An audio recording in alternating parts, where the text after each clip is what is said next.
अथर्वशीरस उपनिषद। यह उपनिषद शुरू करने से पहले यह जान लेना उचित होगा कि स्वर्ग कहाँ है, देवता कौन है।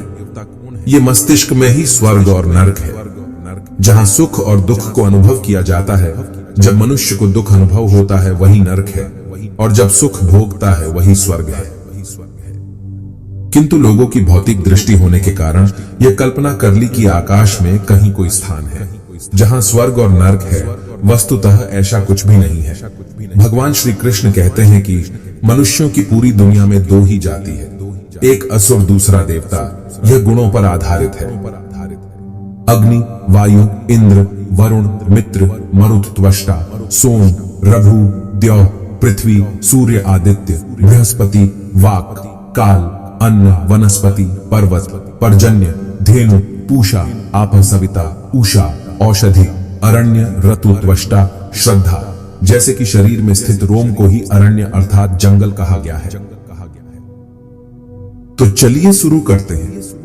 एक समय देवताओं ने स्वर्गलोक में जाकर रुद्र से पूछा, आप कौन हैं?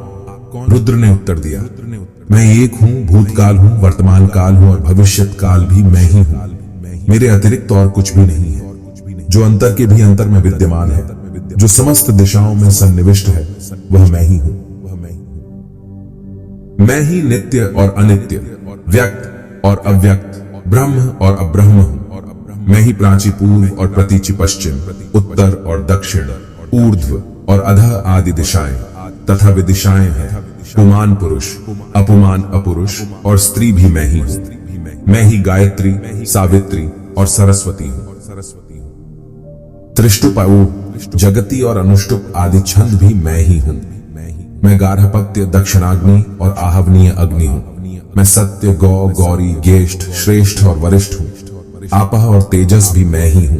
ऋग्वेद, यजुर्वेद, सामवेद और अथर्ववेद भी मैं ही हूं। अक्षर और क्षर, गोप्य छिपाने योग्य और गुह्य छिपाया हुआ भी मैं हूं।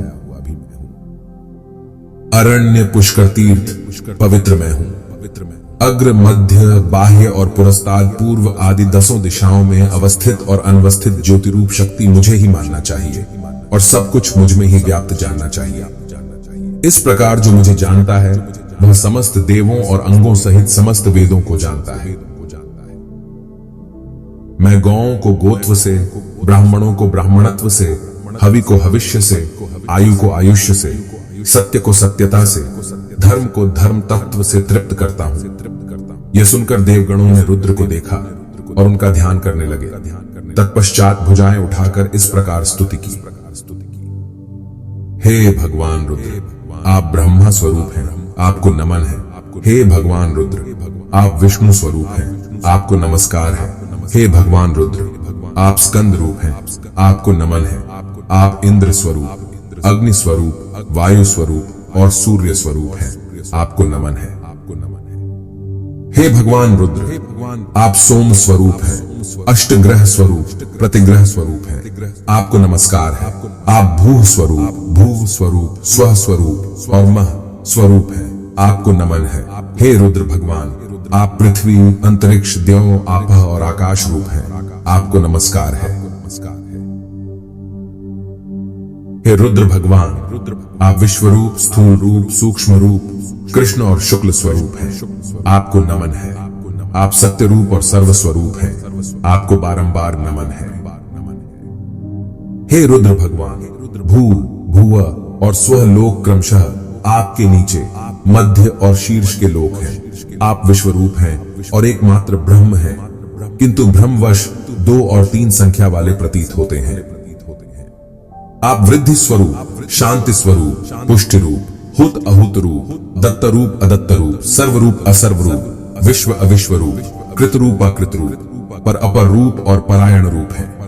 आपने हमें देवों को अमृत स्वरूप सोमपान कराकर अमृतत्व प्रदान किया है।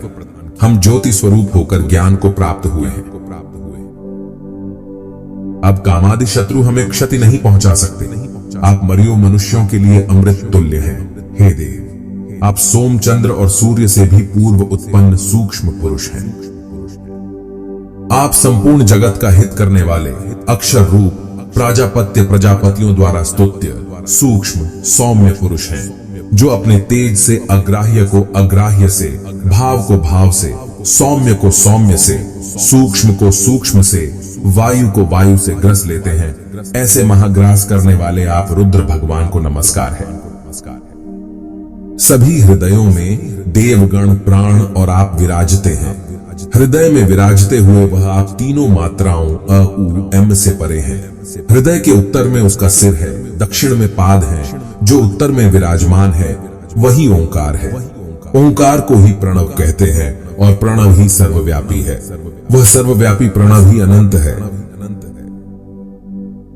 जो अनंत है वही तारक स्वरूप है, जो तारक है वही सूक्ष्म स्वरूप है, जो सूक्ष्म स्वरूप है वही शुक्ल है, जो प्रकाशित है वही विद्युत है, जो विद्युत है वही परब्रह्म है, जो परब्रह्म है वही एक रूप है, जो एक रूप है वही रुद्र है, जो रुद्र है वही ईशान रूप है, जो ईशान है वही भगवान महेश्वर है। ओमकार किस कारण से कहा जाता है? यह इसलिए कहा जाता है कि ओमकार उच्चारित करने में श्वास प्राणों को ऊपर की ओर खींचना पड़ता है। प्रणव इसलिए कहा जाता है कि इसका उपयोग उच्चारण ऋक, यजुर, साम, अथर्वांगिरस और ब्राह्मणों को प्रणाम करने के लिए किया जाता है। इसीलिए इसका नाम प्रणव ऐसा हुआ है। इसे सर्वव्यापी क्यों कहा जाता है? इसलिए कि जिस प्रकार तिल में तेल विद्यमान संव्याप्त है, उसी प्रकार यह अव्यक्त रूप से संपूर्ण सृष्टि में व्याप्त है। इसी कारण सर्वव्यापी ऐसा कहा जाता है।